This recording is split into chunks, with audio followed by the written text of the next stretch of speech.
안녕하십니까. 10월 15일 화요일 말씀 묵상 함께 시작하겠습니다. 오늘도 주님께서 우리에게 베풀어 주신 그 은혜 가운데서 기쁨 충만히 누리시는 귀한 성도님들 다 되시길 기도합니다. 오늘 본문은 출애굽기 15장 22절에서부터 27절까지 마라와 엘림에서 있었던 일에 대한 이야기가 있는데요.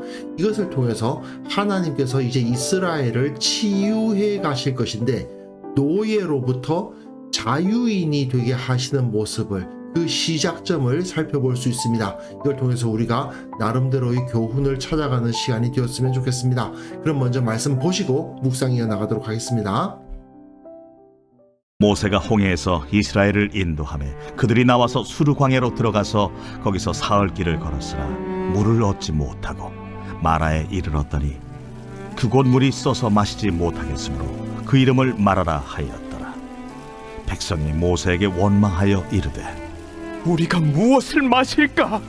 모세가 여호와께 부르짖었더니 여호와께서 그에게 한 나무를 가리키시니 그가 물에 던지니 물이 달게 되었더라. 거기서 여호와께서 그들을 위하여 법도와 윤리를 정하시고 그들을 시험하실세.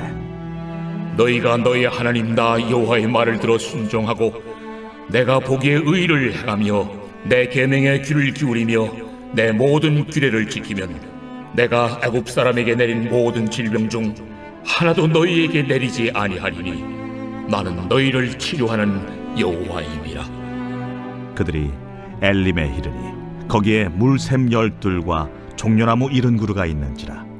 거기서 그들이 그 물 곁에 장막을 치니라.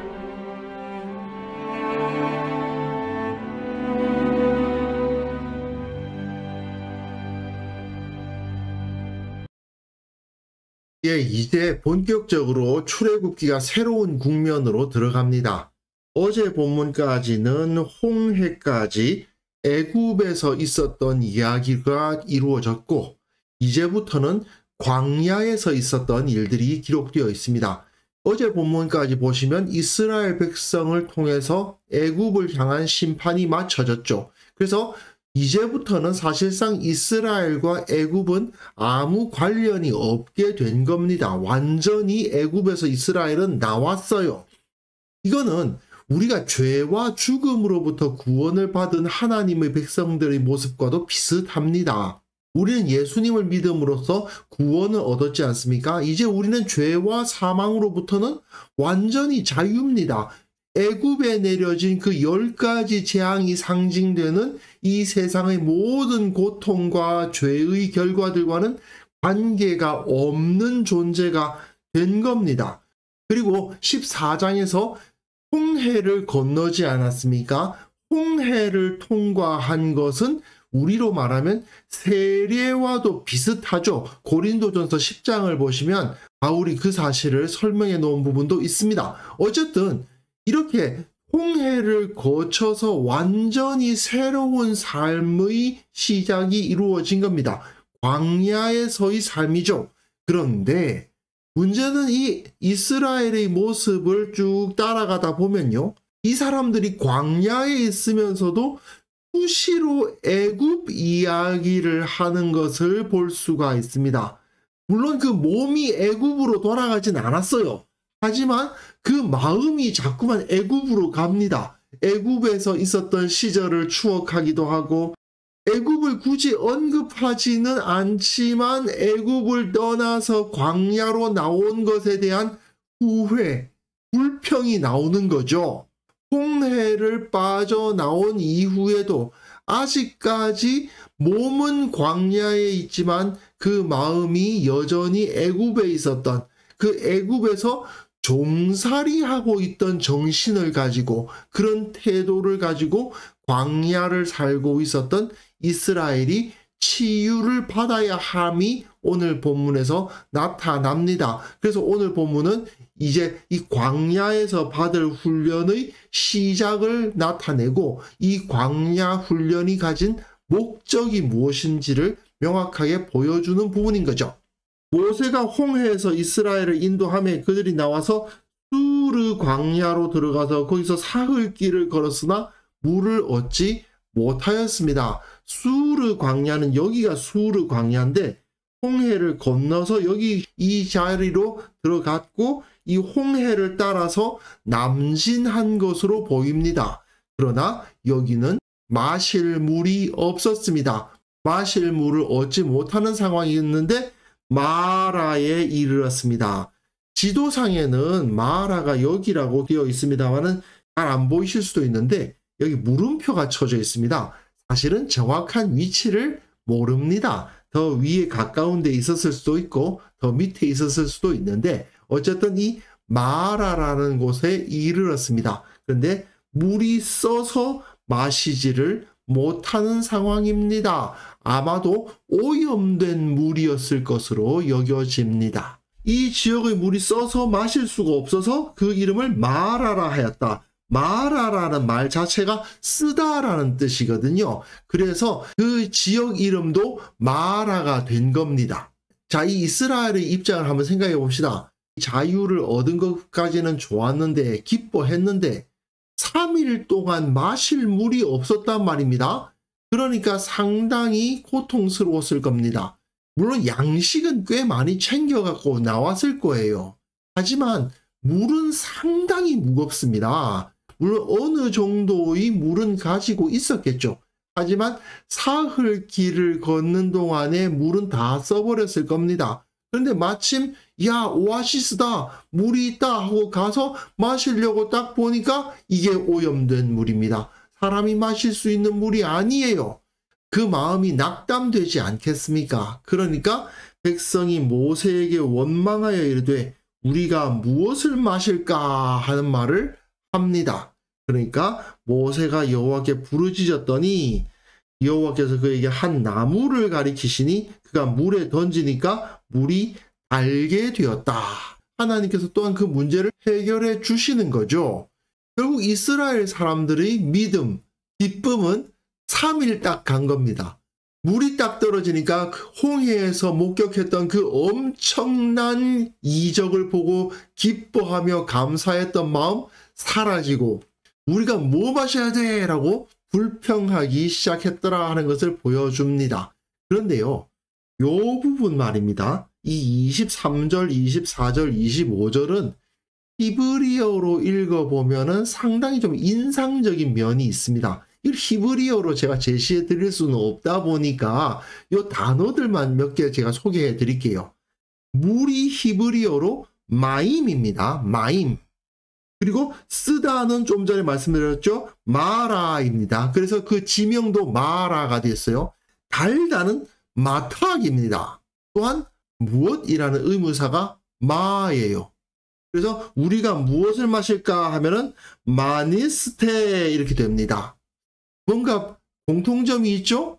우리말로 마로 시작합니다. 마임, 마라, 마탁, 마. 이렇게 발음이 비슷한 발음들이 반복이 돼요. 그런데 보세요. 마라, 물, 쓰다, 마라. 또 원망에서 무엇을 마실까? 무엇, 물, 달다. 마라는 소리가 자꾸 들릴 것 같지 않습니까? 그리고 이 마는 기본적으로 무엇이라는 의문사입니다. 뭐 이 본문에서는 안 나옵니다만 만나도 마찬가지죠. 만나의 원래 뜻은 이것이 무엇이냐 하거든요. 그래서 만나인데 이걸 그냥 들어보면 마라는 발음이 반복되면서 우리가 이 광야에서 뭐 먹어? 뭐 마셔? 뭐 해? 이렇게 물어보는 것만 같은 느낌이 들어요.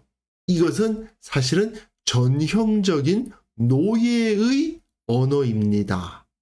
자기가 어떤 삶을 살아야 될지를 알지 못해요. 주인에게 뭐 할까요? 다음엔 뭐 할까요? 저희들 뭐 먹을까요? 저희들은 뭐 마실까요? 이건 전형적인 노예의 언어거든요. 자기가 자기의 삶을 자유롭게 선택해 가지 못하고 있다는 것을 보여줍니다. 이 사람들 사실은 조금 전까지만 해도 노예였습니다. 자율적인 삶을 살아보지 못했던 상황이에요. 그 상황에서 눈앞에 놓여있는 물이 쓰다. 이거 마실 수가 없다라는 문제에 봉착하니까 자신들이 그 해결책을 찾아보려는 생각은 하지 않고 바로 원망하고 우리 뭐 마셔? 라고 물어보고 있다는 거죠. 몸속 깊이, 그 영혼 깊이 노예의 근성이 완전히 뿌리가 박혀 있는 상황에 있었다는 것을 여기서 이 발음으로 은근히 보여주고 있는 거죠. 그때 하나님께서는 그들을 위해서 법도와 율례를 정하시고 시험하십니다. 사람이 법도와 율례가 없는 상태에서 그냥 내버려 두게 되면 야생동물과 큰 차이가 없게 됩니다. 사람이 사람답게 되기 위해서는 반드시 법도와 율례, 질서가 있어야 돼요. 그래서 하나님께서는 이스라엘에게 법도와 율례를 주시는 겁니다. 물론 이들에게 어떤 법도가 주어졌는지는 기록되어 있지 않으니까 잘 모르죠. 뭘 지켜야 됐는지는 우리가 알 수가 없는데 어쨌든 그들을 시험하기 시작하십니다. 이 시험하셨다는 말은 하나님께서 법도를 주신 후에 그것을 지킬 수도 있고 어길 수도 있는 상황에 놓였다는 뜻이에요. 사실은 우리가 자유가 뭔지 잘 모르는 경우가 있습니다만은 자유라는 것은 이런 거거든요. 뭘 지켜야 될지에 대한 제시가 되어 있습니다. 무엇이 질서이고 무엇이 법인가가 보여져요. 그리고 그 법을 지킬 수도 있고 어길 수도 있어야 자유인이 되는 겁니다. 법이 주어진 다음에 그 법을 어길 자유조차 없다면 그거는 자유가 아니죠. 물론 그 법을 어김으로 인해서 생기는 대가가 있는데 그 대가를 치르더라도 나는 그걸 어기겠다라고 말할 수 있는 사람, 그게 진정한 자유잖아요. 이거는 이스라엘을 이제 훈련해 가시는 하나님의 섭리가 시작되었음을 보여줍니다. 그 전에 이스라엘은 노예 상태에 있었어요. 법이 어디 있어요? 법이 아니라 무조건 데려다가 시키는 거예요. 그러니까 자꾸만 뭐 할까요? 그 다음 뭐 하죠? 끝나고 나면 뭐 먹어요? 우리 이 일 끝나고 나면 뭐 마셔요? 이렇게 물어보면서 살았단 말이죠. 하지만 이제는 이스라엘에게는 자유가 주어져야 되는 겁니다. 하지만 자유는 그냥 주어지는 게 아니에요. 법이나 규례는 자유를 제한하는 것처럼 보이기도 하지만 사실은 진정한 자유를 보장하기 위해서 주어지는 거예요. 법이 없으면 자유 같은 건 없어요. 특히 이 당시에는 보통의 질서는 왕정인데 왕과 백성 사이에 법이 있다는 것은 왕은 이런 것을 지키고 백성들은 이런 것을 지킨다는 것이 명문화되어 있다는 뜻이거든요. 그 명문화된 법이 있으니까 백성들은 자유를 누릴 수가 있는 겁니다. 만약에 법이 없으면요, 모든 것은 다 왕 마음대로고 왕의 마음, 왕의 감정이 법이다? 이거는 백성들이 자유로울 수가 없잖아요. 그렇기 때문에 이 법도와 규례가 주어지고 백성들은 그 규례를 어길 수 있어야 됩니다. 물론 어김으로 인해서 치러야 한 대가가 있다면 그 대가를 치르는 한이 있더라도 그 법을 어길 수 있는 가능성도 있어야 이것이 진정한 자유죠. 하나님께서는 이 노예 상태에 있었던 이스라엘을 이제는 치료하심으로써 자유로운 자가 되게 하십니다. 그래서 하나님은 이렇게 말씀하시는 거예요. 너희 하나님 나 여호와의 말을 들어 순종하고 내가 보기에 의를 행하여 내 계명에 귀를 기울이며 내 모든 규례를 지키면 내가 애굽 사람에게 내린 모든 질병 중 하나도 너에게 내리지 아니하리니. 이게 하나님의 약속이죠. 어떤 법도와 율례였는지는 모르지만 법도와 율례를 주신 다음에 이걸 잘 듣고 잘 지키면 내가 애굽 사람에게 내려졌던 모든 질병 중 하나도 너희가 당하지 않게 해 주겠다라는 약속이 주어집니다. 그럼 만약에 이 법도와 율례를 지키지 않는다면 어떻게 된다는 거예요? 애굽 사람들이 겪었던 여러 질병이나 어려움들을 그들이 당할 수도 있다는 뜻이죠. 이렇게 약속이 주어집니다. 그러면서 하나님은 나는 너희를 치료하는 여호와다라고 선언을 하세요. 이게 히브리어는 아니 야외 로페카입니다. 여호와 라파라는 말 많이 들어보셨죠?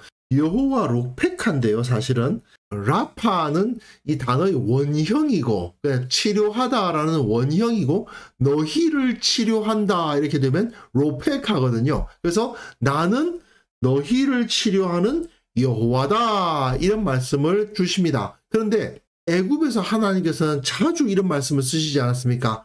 나는 여호와라, 내가 여호와인 줄을 너희가 알리라, 이런 표현들 많이 쓰셨죠. 아니 야훼, 이 말씀을 많이 쓰셨는데 아니 야훼 롭페카 이 말씀을 쓰시면서 나는 여호와 너희의 치료자, 이렇게 자신의 이름을 제시하시는 겁니다. 15장에서는 여호와는 용사시다라는 이름이 제시가 되었었는데 여기서는 여호와는 치료자시다라는 이름이 제시되면서 하나님께서는 이스라엘 속에 깊이 박혀있는 그 노예 근성을 제거하시고 애굽 가운데 있었던 그 모든 질병, 몸의 질병일 수도 있고 또 그 마음의 병일 수도 있고 그들을 붙잡고 있던 모든 그 노예 근성까지도 하나님께서는 치료하실 것이다. 어떻게요? 이 광야를 걷게 하시고 그 광야에서의 삶 가운데에서 하나님의 말씀을 순종함으로 말미암아 그 모든 것이 치료되게 하겠다라고 말씀하시는 거죠. 이거는 결국 진정한 자유란 하나님으로부터 법도와 율례가 주어지고 사람에게는 그 법도와 율례를 어길 수 있는 가능성도 함께 주어지되 그 법도와 율례를 지킴으로써 진정한 자유를 얻을 수 있다. 이것을 보여주는 부분이라고 할 수 있습니다. 그리고 또 한 가지는 그들이 엘림에 이르니 거기에 물샘 12과 종려나무 70그루가 있는지라 거기서 그들이 그 물 곁에서 장막을 치니라. 엘림이라는 곳에 있었더니 물도 많고 종려나무, 이건 대추야자가 열리는 나무죠. 대추야자라고 혹시 아십니까? 굉장히 달죠. 열매가 그야말로 주렁주렁 열리는 나무입니다. 그런 나무가 70그루가 있다라는 표현은 물론 12는 이스라엘의 상징수고 7은 창조의 숫자이기 때문에 하나님께서 이들에게 복을 주시는 장소라는 뜻으로 제시되고 있는 것이기도 하고 영원하지는 않지만 하나님께서 그들에게 안식을 주셨다는 것을 보여주는 것이기도 한데요. 사실 엘림과 마라는 그렇게 멀지 않거든요. 조금만 더 참으면 되는 문제였습니다. 마라로부터 엘림은 그리 멀리 떨어져 있지 않았고 엘림에는 오아시스가 12개 있고 대추야자가 주렁주렁 열리는 종려나무들이 있었습니다. 결국 하나님은 마라에서 너희들이 진정으로 자유롭게 되기 위해서는 법도와 율례를 지키는 것이 중요하고 엘림에서는 하나님을 믿고 의뢰함을 통해서 자유를 얻을 수 있음을 보여주신 것입니다. 결국 진정한 자유는 내 인생 모든 것을 하나님께서 인도해 가신다는 것을 철저히 믿고 그리고 그 가운데에서 하나님께서 주시는 법도와 율례를 지켜가는 것으로 얻어질 수 있습니다. 안타깝게도 이스라엘은 그리 쉽게 배우는 민족은 아니었던 것 같습니다. 이후에도 이 애굽에서 몸에 배어 있었던 이 노예 근성이 계속 나옵니다. 자유를 영위한다는 게 그냥 노예 상태에서 풀어놓기만 하면 되는 게 아니라는 걸 우리는 깨달아야 됩니다. 자유를 얻은 자일수록 오히려 규율이 바로 서야 됩니다. 그리고 지켜야 할 것을 지켜가야지 온전한 자유의 혜택을 누릴 수가 있는 거예요. 무엇보다도 예수님 안에서 진정한 자유를 얻으려면 하나님께서 나와 함께 하신다. 나의 삶을 지켜주신다. 이걸 온전히 믿고 의뢰할 줄 알아야 됩니다. 그래야만 진정한 자유가 얻어지는 거거든요. 우리는 모두 다 예수 그리스도로 인해서 구원을 받았다고 믿고 있는데 과연 이런 진정한 자유를 누리고 있는지 점검해 볼 수 있었으면 좋겠습니다. 이 진정한 자유를 누리기 위해서는 나 자신을 어떻게 훈련해야 되는지 무엇이 부족한지 생각해 볼 수 있었으면 좋겠습니다. 그래서 이 시간 함께 기도하실 때에는요, 내가 온전하고 참된 자유를 누리게 하옵소서. 그것을 위해서 훈련될 수 있게 하여 주시고 우리 교회 모든 성도들 주님의 진정한 자유를 온전히 깨닫고 바르게 그 삶을 살아가게 하옵소서. 함께 기도하는 시간 갖으면 합니다.